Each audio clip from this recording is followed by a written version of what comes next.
Thank you so much Mohit साहब।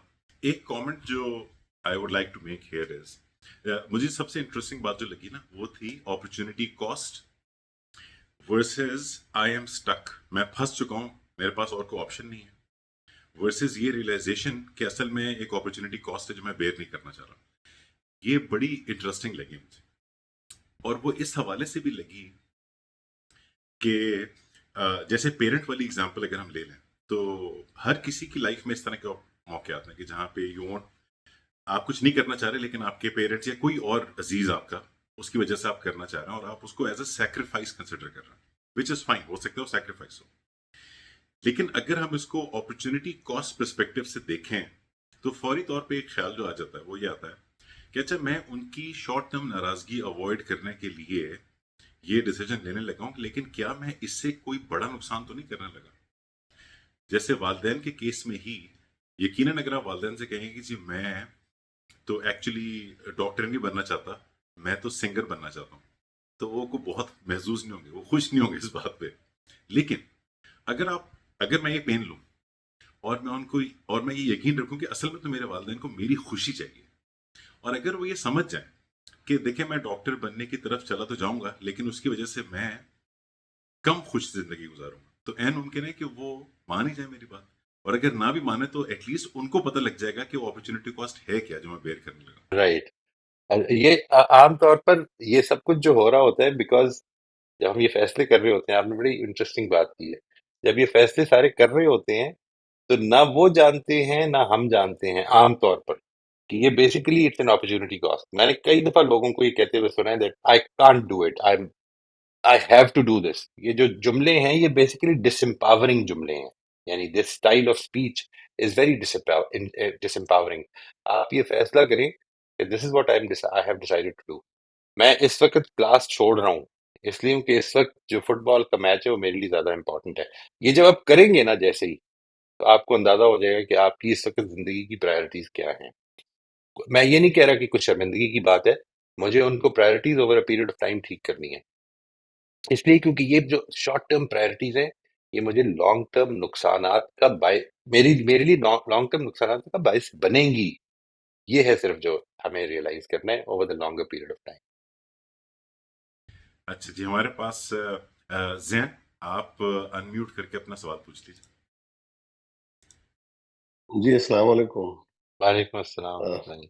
मैं चाहता था कि मैं हाथ ना उठाऊं, चाहता था कि दूसरे लोग हो, लेकिन उठा। आपने भाई साहब ऐसा टॉपिक छेड़ दिया। मैं आप दोनों का सारा वक्त ले सकता हूँ 4 गुना इससे ज्यादा। मैं खुद न्यूट्रिशनिस्ट हूँ।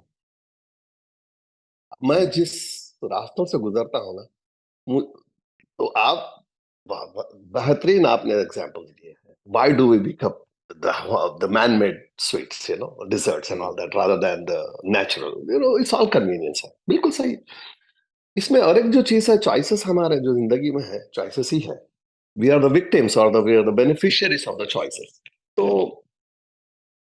Great, instant gratification, delayed gratification, जितने लोगों को हम देखते हैं, मैं सिर्फ कमेंट कर रहा हूँ, सवाल नहीं है। तो वो सारे कामयाब लोग डिलेड ग्रेटिफिकेशन पे ही है आमतौर पे, है ना। यही है।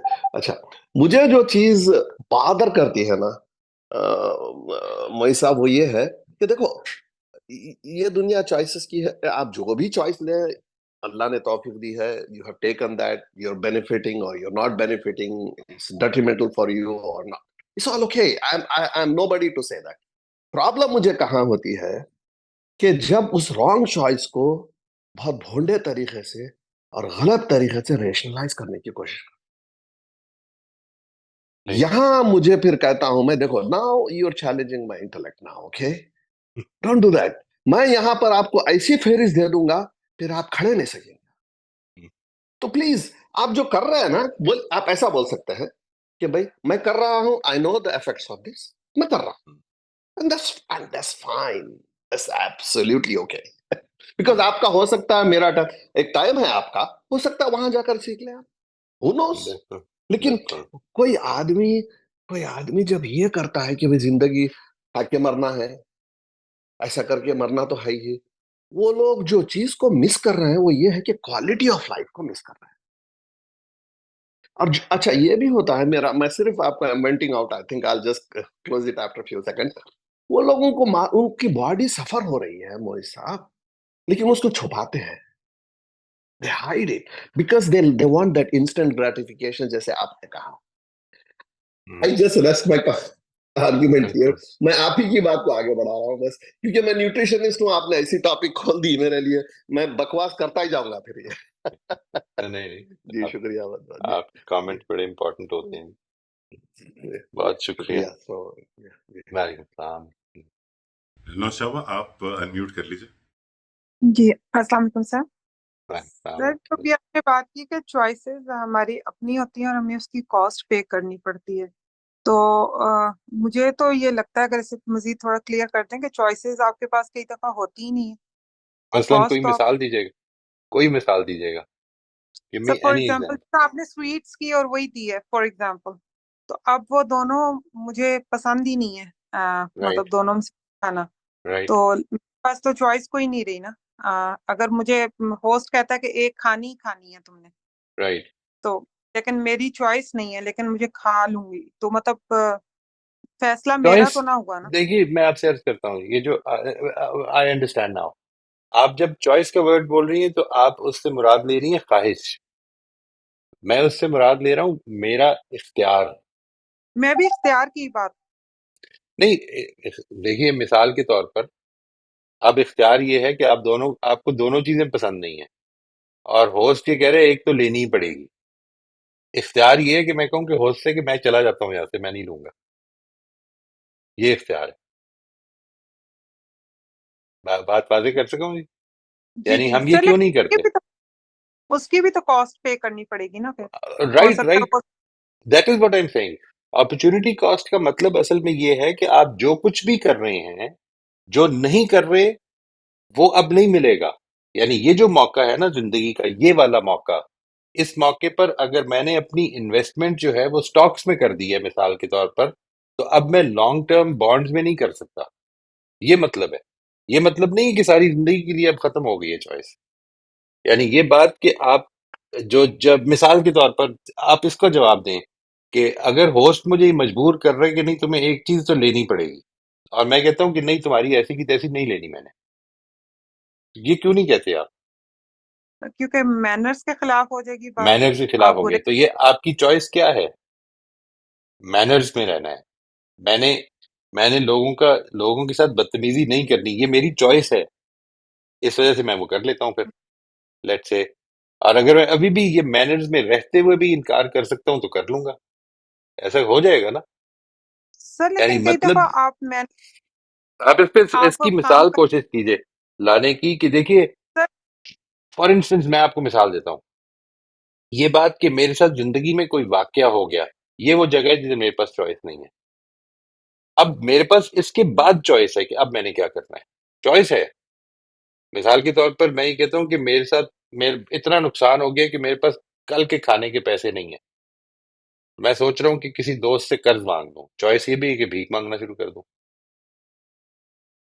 चॉइसेस तो हैं मेरे पास, हर वक्त है, except where things have happened to me. मेरे साथ, मुझे डॉक्टर ने कह दिया कि तुम्हें कैंसर हो गया है, ठीक है, 4th डिग्री कैंसर हो गया है, और ये बहुत लेट डायग्नोज हुआ है और सब कुछ, ये कह दिया उसने। मेरे पास चॉइस ये है कि अब मैंने इसी के ऊपर सोचते रह जाना है, या मैंने आगे जिंदगी को जो भी, चाहे वो 3 दिन है, चाहे वो 10 दिन है, चाहे वो हफ्ता है, मैंने उसको उसके बारे में पॉजिटिवली अप्रोच करना है। ये चॉइसेस है मेरे पास। Whatever is happening to me, I don't have any choice. But how I respond is always a choice for me. ये है जिसको recognize करना है। अदरवाइज जब आपके पास चॉइस खत्म हो गई तो फिर आपकी जिम्मेदारी खत्म हो गई। ये इस वजह से हम ये पसंद करते हैं कि चॉइस खत्म हो जाए, इसलिए उनकी जिम्मेदारी खत्म होगी।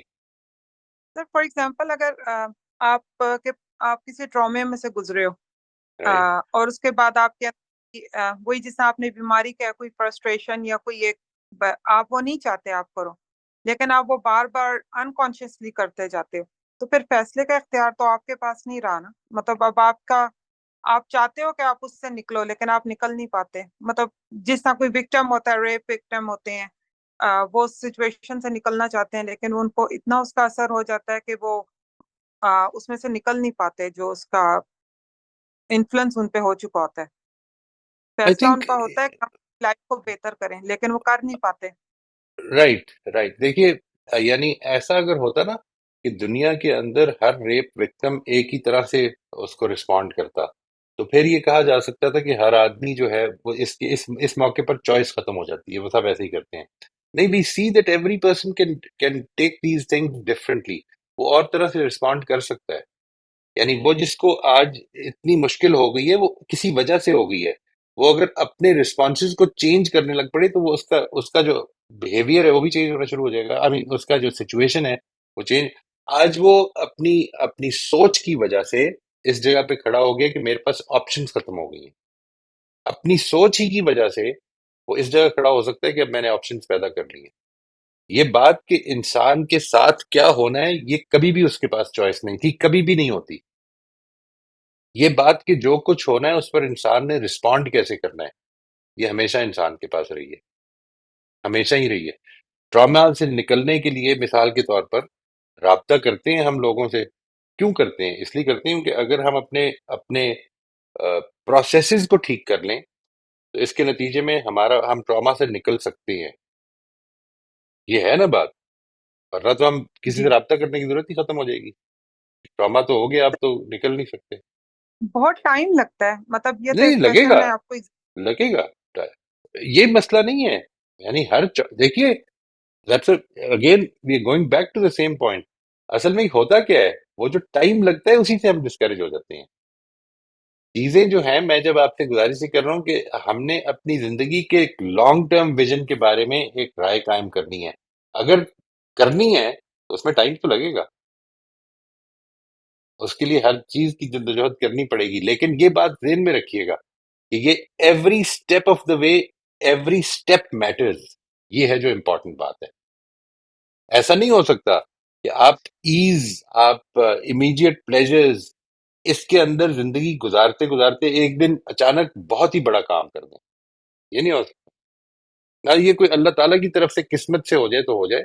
अल्लाह ताला तो बहुत बड़े बड़े काम जो है वो अपने दुश्मनों से भी करवा देते हैं। लेकिन जब आप इस फील्ड के अंदर आते हैं तो इस फील्ड में एवरी चॉइस मैटर्स। ये है जो मैं आज अर्ज करना चाह रहा Rafia, I hope you are well. आप अनम्यूट कर लीजिए। अस्सलामुअलैकुम। हूँ। वालेकुम सलाम वरहमतुल्लाह जी। म, आप चॉइसेस की बात कर रहे थे। I have to have surgery, what choices do I have? How do do have you a approach choice of? surgery? You have a choice of approaching that surgery positively or negatively. Things have happened.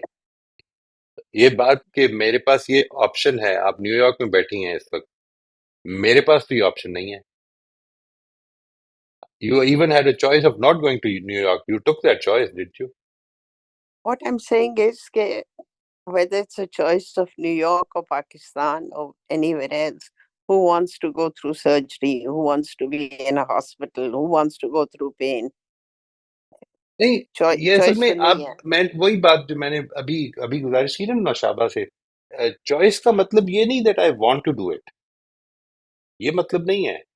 Choice का मतलब ये भी हो सकता है that there are two things both I don't want, which one will I do? You don't want to get surgery is something which has come upon you, you know।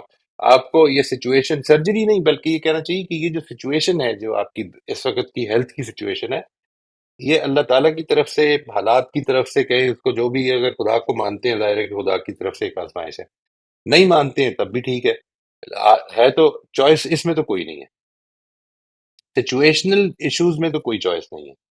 लेकिन आपने उस सिचुएशन को रिस्पॉन्ड कैसे करना है। आप ये फैसला करते हैं कि मैं इसका इलाज कराऊंगा, पॉजिटिवली आगे बढ़ूंगा। जो भी सिचुएशन है, I can not avoid pen, लेकिन मैं पेन के रिस्पॉन्स को तो मेरे पास इख्तियार है ना कि मैं कैसे करूं। सारा दिन मैं हाय हाय भी कर सकता हूं, और मैंने ऐसे भी लोग देखे हैं जो अल्हम्दुलिल्लाह अल्हम्दुलिल्लाह करते रहते हैं।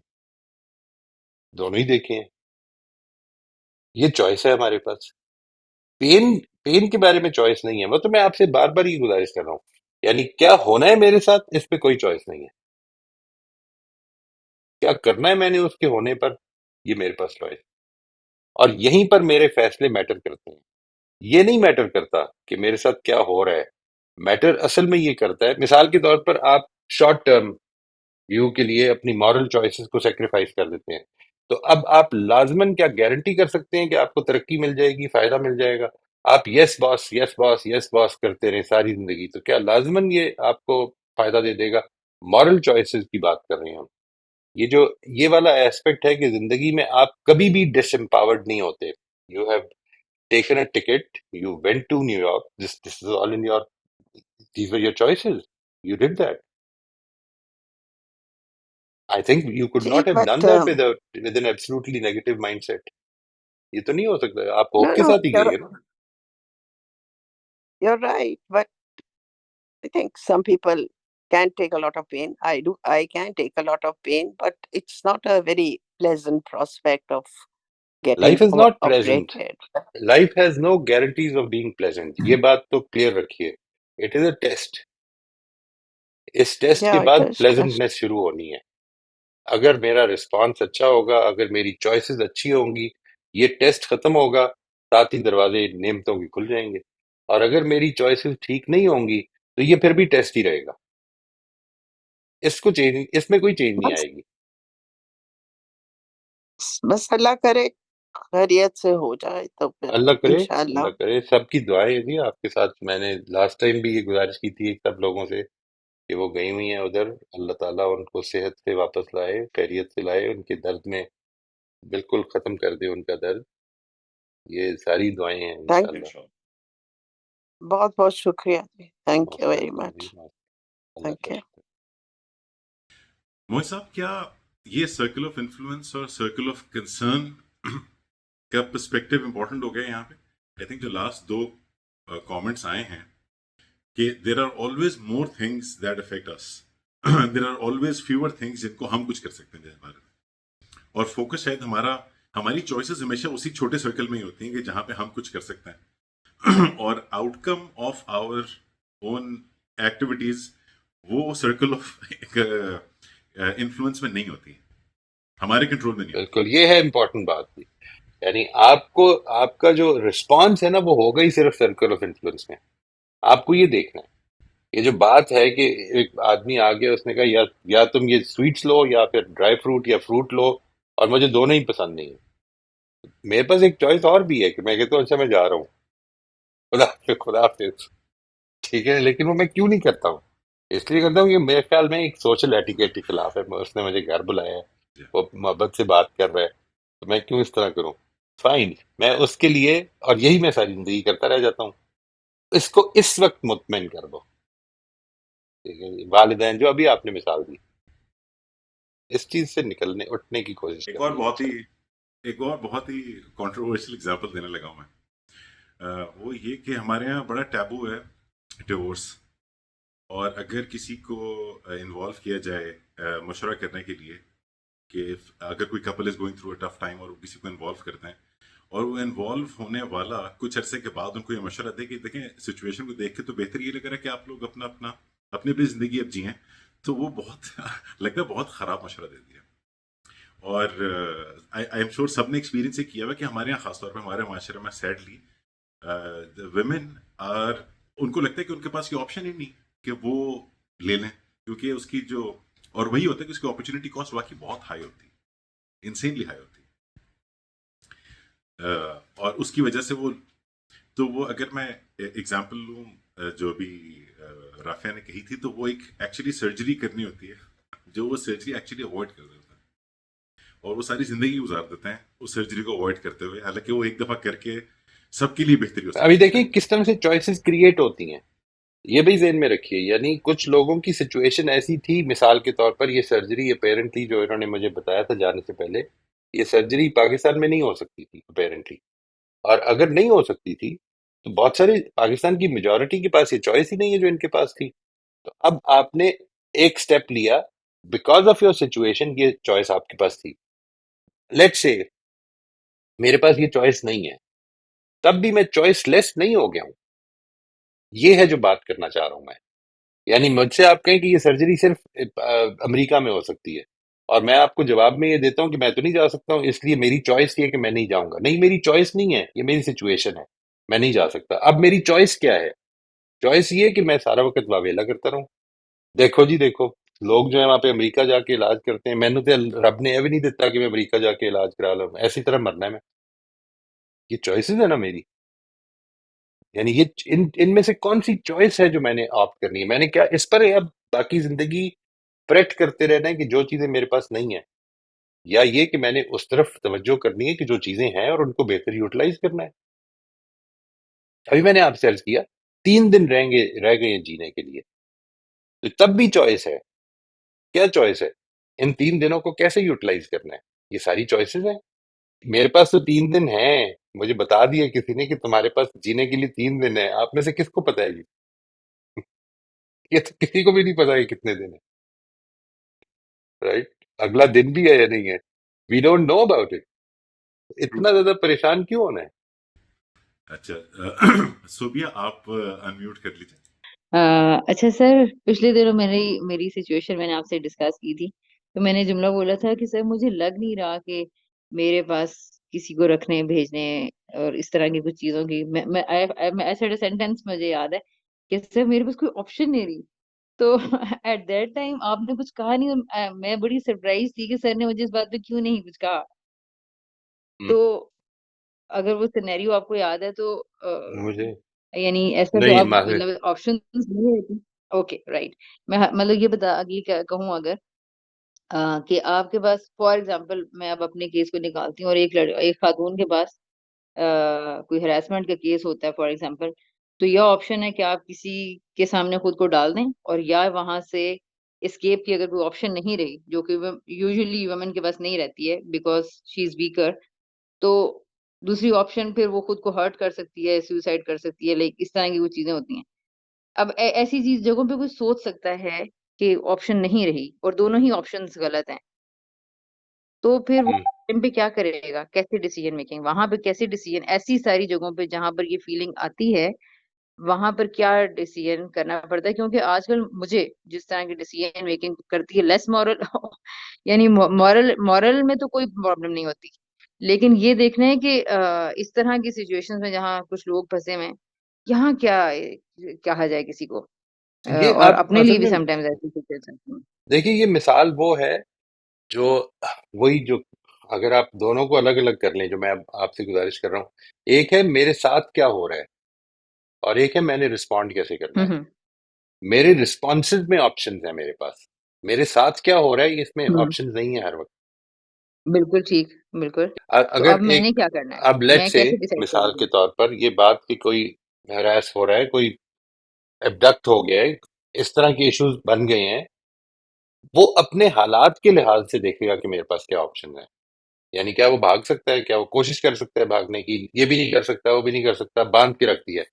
बांध के क्या कर सकता है? फिर कुछ भी नहीं कर सकता। ये फिर ये वो चीजें कि जो हो रही हैं उसके साथ। Hmm now how is she going to respond? Let's say इस एपिसोड के बाद क्या होगा, what will happen after this? Hmm ये मेरा मेरा रिस्पॉन्स इसके बाद क्या होगा फिर? ये ये हो सकता है कि एक सिचुएशन में जो कुछ भी हो रहा है, मिसाल के तौर पर whatever surgery somebody is going through, वो सर्जरी जब तक हो रही है, तो it is you are only being acted upon. Surgery के बाद अगेन फिर क्या होगा? ये मौका मिल जाएगा जिंदगी में? यानी वो आदमी जो हम्म एबडक्ट हो गया है, खुदा ना खास्ता वहां से निकल गया, हो सकता है उसको कत्ल ही कर दिया जाए। ये सब कुछ हो सकता है। ये तो सब कुछ वो है जो मेरे साथ हो रहा है।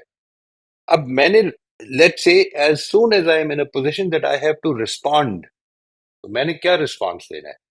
ये है जो मेरा चॉइस का दायरा है। जिधर जिधर मेरे साथ हो रहा है उधर मेरे पास कोई चॉइस का दायरा नहीं है। इसमें तो सर लेकिन क्लियरली ऑप्शंस मतलब बहुत सारे ड्रामास इस तरह की चीजों में बने हुए हैं। फॉर एग्जांपल अगर कोई सरेंडर कर देता है तो उसके लिए एक पूरा महल सजा दिया जाता है, चीजें उसके मुताबिक वाफिक होने लगती हैं, उसकी फैमिली को छोड़ दिया जाता है, और अगर वो नहीं करता तो फिर वो ये सोचेगा तो सही ना कि मैं कितने लोगों की जिंदगियां बचाऊं, और या फिर मुझे अगर मुझे अब्यूज को फेस करना है या मुझे सुसाइड को फेस करना है, तो ये दोनों ऑप्शंस लेने का मोमेंट तो आ रहा है ना। राइट, तो राइट। अब इस लेकिन तरह वही मैं अर्ज कर रहा हूँ कि दोनों असल में दोनों गलत हैं। देखें, what what I am trying to say is कि देखिए, ये बात नहीं है कि there are only in real life. यहाँ पे तो मैंने जो मिसाल दी आपको वो स्वीट्स और ड्राई फ्रूट्स की दी ना। रियल लाइफ में ऐसा नहीं होता कि हर जी वक्त दो ही चॉइसेस होती हैं।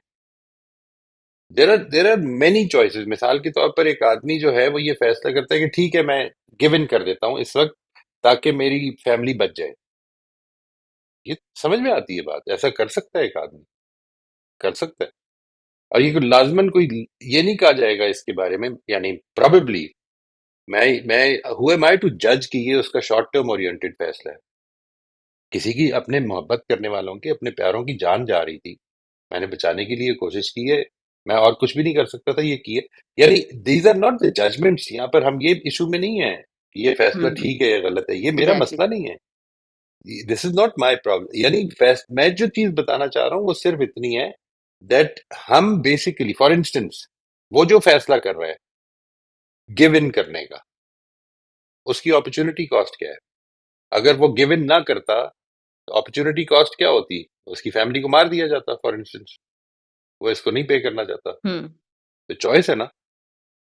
इसको ये कहे कि मेरे पास चॉइस ही नहीं थी, ये ना कहे। जैसे ही वो ये कहता है ना कि मेरे पास चॉइस ही नहीं थी, तो अपने आप को ये तो इशू ऐसा है कि जिसमें चॉइस बहुत ऐसी है कि जो शायद कोई भी ना देना पसंद करे।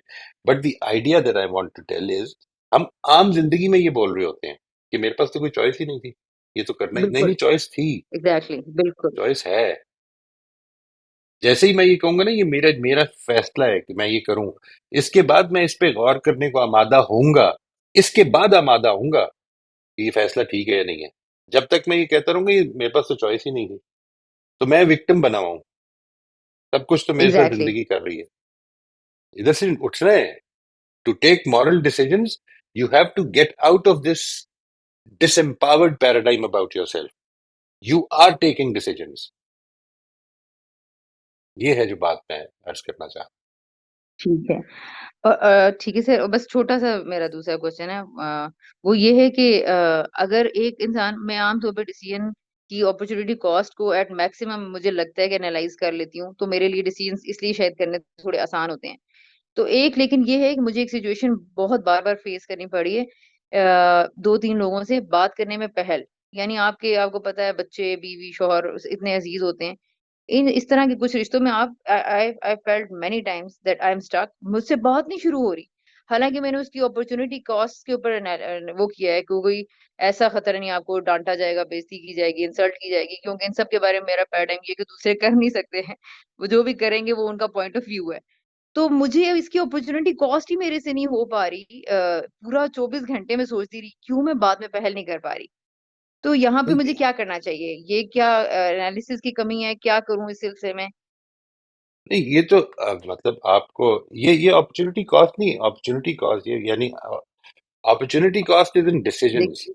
आप ये कहते हैं मिसाल के तौर पर कि मैंने बात में पहल करनी है या नहीं करनी है। Okay, I will be the one to talk first.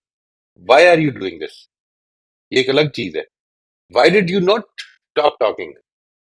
वो जो why did you not stop talking का जवाब है ना, वो है आपकी अपॉर्चुनिटी कॉस्ट। ये फैसला देखिए, अपॉर्चुनिटी कॉस्ट को अच्छी तरह समझ लें। हम हर वक्त जिंदगी में जो फैसले कर रहे हैं, तो वो जो फैसला कर रहे हैं वो असल में ये भी फैसला कर रहे हैं कि फिर इस वक्त ये नहीं करना।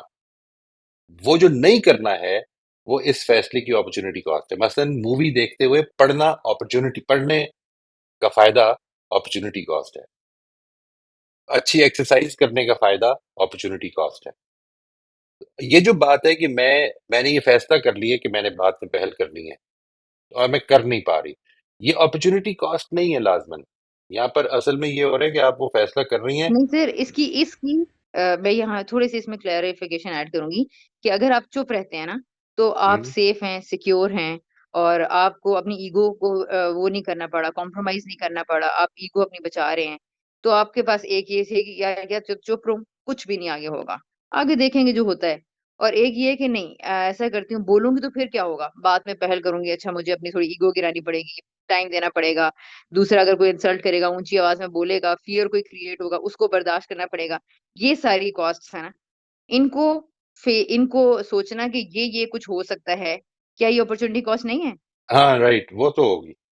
यानी all this is something which you don't want to face, ठीक है, so you are deciding not to do it right now.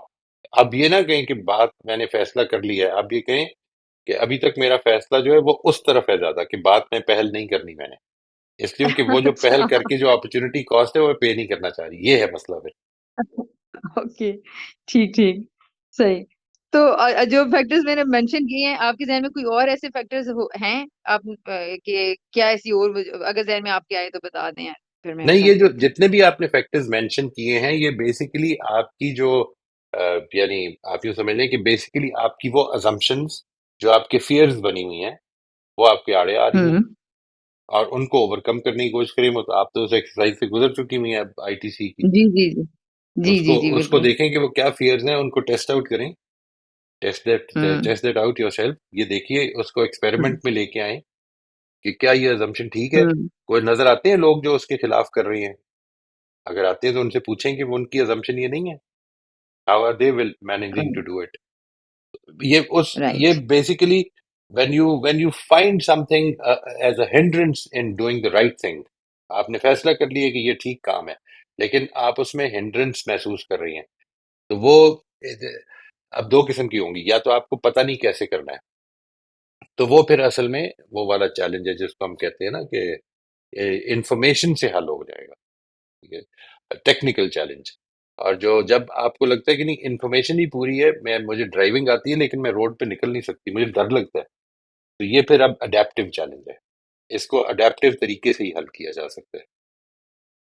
जी खलील साहब। सर वालेकुम बहुत सलाम। ज़बरदस्त और बड़ी खूबसूरत बातें आज आपने समझाई हैं, बहुत शुक्रिया आपका। लेकिन उसमें सर मेरा बस कमेंट ही है, क्वेश्चन तो नहीं है। मैं ये समझ रहा था कि जो चॉइसेस की जिस तरह भी आप बात कर रहे थे, मेरा एहसास ये है कि हमारा मसला ये है कि हम चीज़ों के कॉन्सिक्वेंसेस, मतलब ज़ाहिर है दुनिया में तो चीज़ों के कॉन्सिक्वेंसेस हमें नज़र आ जाते हैं, इसलिए हम फैसले भी इन्हीं के एतबार से लोग करते हैं। राइट। लेकिन सही फैसले शायद करने में, मतलब अगर जो आप समझें कि आखिरत में जो कॉन्सिक्वेंसेस उनके निकलने हैं उनको देख के अगर फैसले इंसान करे तो शायद वो बहुत बेहतर होंगे। लेकिन उसमें मसला ये है कि आखिरत चूंकि सामने नहीं है। अभी पिछले दिनों किसी से बात हो रही थी तो लोग कहते हैं जी जन्नत तो इधर ही है। तो हम्म, मेरा उनसे था सवाल ये कि मुझे कोई एक बंदा दिखा दे इस दुनिया में जिसको वो जन्नत मिल गई हो। यानी हम ये समझते हैं कि शायद ये बिल्डिंग्स, ये घर, ये गाड़ियां, ये पैसे, ये जन्नत है। तो जाके देखें उन बड़े घरों में, उन बड़ी गाड़ियों में बैठने वालों को, राइट वो रोते हुए नजर आएंगे आपको। मेरा मतलब ये है कि राइट। अगर हम थोड़ा रियलिस्टिक होके सोचें तो ये दुनिया बहरहाल खत्म होनी है। यानी मैं कहता होता हूँ लोगों को कि हम एक आईफोन बनाने वालों पे तो ट्रस्ट कर लेते हैं जब वो ये ऐलान करते हैं कि अगले साल इसका एक एडवांस्ड वर्जन आ रहा है जो इससे भी ज्यादा अच्छा होगा। हम उस खुदा पे यकीन नहीं कर रहे जो ये कह रहा है कि ये दुनिया की नेमतें तुम्हें दी हैं मैंने, इन्हीं का एक हाँ, एडवांस वर्जन आगे आ रहा है जिसका नाम उसने जन्नत रखा है। तो अगर हम इस तरह थोड़ा सोचें कि इनके कॉन्सिक्वेंसेस क्या निकलने हमेशा के लिए, तो फिर शायद हमारे लिए आसान हो जाएगा उस अपॉर्चुनिटी कॉस्ट को बेयर करने के लिए। बस ये एक छोटा सा कमेंट था मेरा सर। बहुत बहुत शुक्रिया जी, शुक्रिया। बहुत शुक्रिया। मैं असल में अभी तक जो है ना जी, ये पिछले सेशन से हम कंटिन्यू कर रहे हैं। अभी तक मैंने मोटिव के ऊपर बात नहीं की है। ये आपका सवाल बड़ा, आपका कमेंट बड़ा इंपॉर्टेंट है, और मैं ये समझता हूँ कि इसको जरूर आप be a part of this group, जिसमें कि हमने आइंदा मोटिव पे बात करनी है, because this is very relevant to that. बहुत रेलिवेंट है। अभी क्या है, जी सर। इस वक्त क्या है? इस वक्त ये है कि एक विजन हमने क्रिएट किया, जिसके बारे में बात की लास्ट टाइम। अब जी सवाल ये है कि in this life, every moment of decision making, हर जिंदगी का मोमेंट जिसमें मैं फैसले कर रहा हूं, वो क्या कर रहा है? वो मुझे या तो उस विजन से दूर कर रहा है या उस विजन के करीब कर रहा है। ये है जो सोचना है। यानी वो मेरा बिल्कुल फैसला है बिल्कुल ना। वो मैंने विजन बिल्कुल क्यों सर। क्रिएट किया, मैं उस मोटिव पे बाद में आऊंगा। अभी बिल्कुल जो सही। है, और वो समझ क्यों आऊंगा, उसके ऊपर अगली दफा, अगले दो सेशन में बात करेंगे कि क्यों जरूरत है। उसका गया। कनेक्शन क्रिएट सर करेंगे इंशाल्लाह, कि व्हाई इज बिल्कुल इट सही necessary sir. To have a very important and a strong motive. Otherwise ये रास्ता आसान नहीं है, हरक्यूलियन बिल्कुल सर। एफर्ट चाहिए इसके लिए। फरिया आप अनम्यूट कर लीजिए प्लीज। जी, अस्सलाम वालेकुम सर। वालेकुम अ, अस्सलाम। सर मुझे सिर्फ एक छोटा सा कमेंट करना था और आपको एक थैंक यू कहना था। सिर्फ ये सोचने से कि आपके पास चॉइस थी और आपने वो कॉस्ट पे करना वाज योर डिसीजन, आप विक्टिम मेंटालिटी से निकल जाते हैं। और एब्सोल्युटली।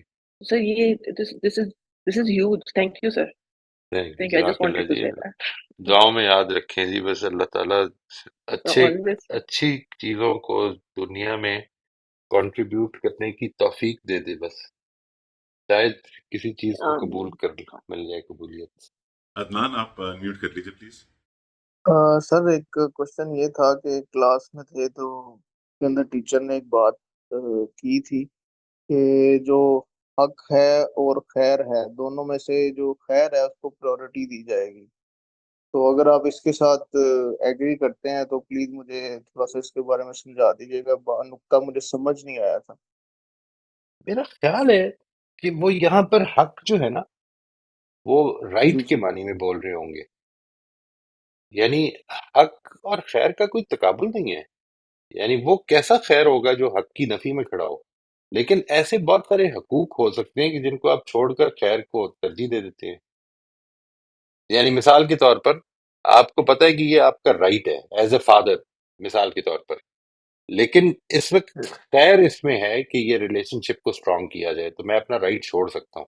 राइट के हिसाब से तो खैर समझ में आता है, लेकिन मिसाल के तौर पर क्या ऐसा हक होगा? हक यानी हक से मुराद सच, ठीक है, कि जिसको छोड़ दिया जाए। अल्लाह ताला ने कुछ राइट्स दिए ना मुझे। उन्होंने मिसाल ये दी थी कि